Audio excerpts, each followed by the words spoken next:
अच्छे लोगों के साथ हमेशा बुरा क्यों होता है? गीता में श्री कृष्ण ने दिया है अर्जुन को इसका जवाब, अच्छे लोगों के साथ हमेशा बुरा क्यों होता है। वहीं जो लोग बुरे कर्म करते हैं और अज्ञान की राह पर होते हैं वो खुशहाल दिखते हैं। श्री कृष्ण ने इसका जवाब गीता में दिया है। गीता सार, आपने महसूस किया होगा कि जो लोग अच्छे कर्म करते हैं वो परेशान रहते हैं, वहीं जो बुरे कर्म करते हैं वो खुशी से रह रहे होते हैं। अच्छे कर्म करने वाले परेशान होते हैं कि आखिर उन्हें इतनी परीक्षा क्यों देनी पड़ रही है, जबकि जो अधर्म की राह में हैं वो खुश हैं और जिंदगी का लुत्फ उठा रहे हैं। अगर आपके मन में भी ये सवाल आया है तो आज हम आपको इसका जवाब देंगे। ये जवाब वो है जो भगवत गीता में लिखा है और श्री कृष्ण ने अर्जुन को दिया था। भगवत गीता में वर्णित कथा के अनुसार जब भी अर्जुन के मन में कोई दुविधा होती थी तो वो श्री कृष्ण के पास पहुंच जाते थे। एक बार की बात है, अर्जुन भगवान श्री कृष्ण के समीप आकर कहा कि वो दुविधा में हैं और इसका जवाब वो श्री कृष्ण से चाहते हैं। श्री कृष्ण ने पूछा कि क्या सवाल है। अर्जुन ने कहा, मुझे ये जानना है कि अच्छे लोगों के साथ हमेशा बुरा ही क्यों होता है, वहीं बुरे लोग खुशहाल दिखते हैं। अर्जुन के मुंह से ऐसी बातें सुनकर श्री कृष्ण मुस्कुराए और कहा, मनुष्य जैसा सोचता है और महसूस करता है वैसा कुछ नहीं होता है, बल्कि अज्ञानता की वजह से वो सच्चाई नहीं समझ पाता है। अर्जुन उनकी ये बात समझ नहीं पाए। इसके बाद श्री कृष्ण ने क्या कहा वो जानते हैं। श्री कृष्ण ने अर्जुन से कहा, पार्थ, मैं तुम्हें एक कथा सुनाता हूँ, उसे सुनकर तुम समझ जाओगे कि हर प्राणी को उसके कर्म के हिसाब से ही फल मिलता है। प्रकृति हर किसी को अपनी राह चुनने का मौका देती है। अब वो मनुष्य की इच्छा पर निर्भर करता है कि उसे धर्म की राह चुननी है या अधर्म की। कथा शुरू करते हुए श्री कृष्ण ने कहा, एक नगर में दो पुरुष रहा करते थे। एक पुरुष व्यापारी था जिसके जीवन में धर्म की बहुत महत्ता थी। वो पूजा पाठ में यकीन रखता था। वो हर रोज मंदिर जाता था और दान धर्म भी करता था और हर रोज भगवान की पूजा करता था।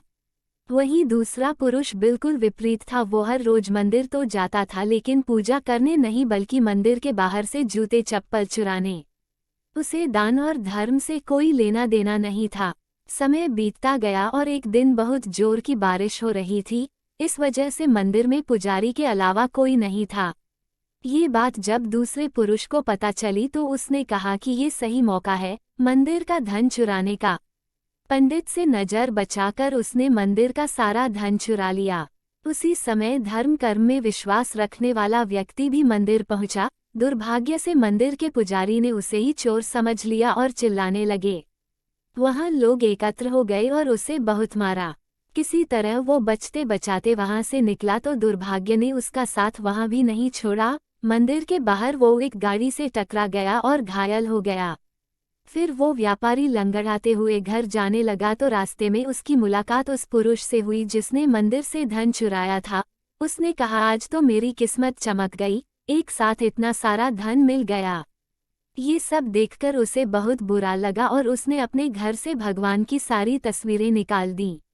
कुछ सालों बाद दोनों की पुरुषों की मृत्यु हो गई। मरने के बाद जब दोनों यमराज की सभा में पहुंचे और भले पुरुष ने दूसरे व्यक्ति को देखा तो उसे बहुत गुस्सा आया। उसने क्रोधित होकर यमराज से पूछ ही लिया, मैं तो हमेशा अच्छे कर्म करता था, दान में विश्वास रखता था, उसके बदले जीवन भर मुझे अपमान और दर्द ही मिला और इस व्यक्ति को नोटों से भरी पोटली। आखिर ऐसा भेदभाव क्यों? इस पर यमराज ने कहा, पुत्र, तुम गलत समझ रहे हो। जिस दिन तुम्हारी गाड़ी से टक्कर हुई थी वो दिन तुम्हारे जीवन का आखिरी दिन था, परंतु तुम्हारे अच्छे कर्मों की वजह से तुम्हारी मौत सिर्फ एक छोटी सी चोट में बदल गई। तुम इस दुष्ट व्यक्ति के बारे में जानना चाहते हो? दरअसल इसके भाग्य में राजयोग था, मगर इसके कुकर्मों और अधर्म की वजह से वो सिर्फ एक छोटी सी धन की पोटली में बदल गया। कथा सुनाने के बाद श्री कृष्ण अर्जुन से कहते हैं, पार्थ, क्या अब तुम्हें तुम्हारे सवाल का जवाब मिल गया? ऐसा सोचना कि भगवान तुम्हारे कर्मों को नजरअंदाज कर रहे हैं, ये बिल्कुल भी सत्य नहीं है। भगवान हमें कब क्या किस रूप में दे रहा है मनुष्य को समझ में नहीं आता है, मगर आप अच्छे कर्म करते रहें तो भगवान की कृपा हमेशा बनी रहती है।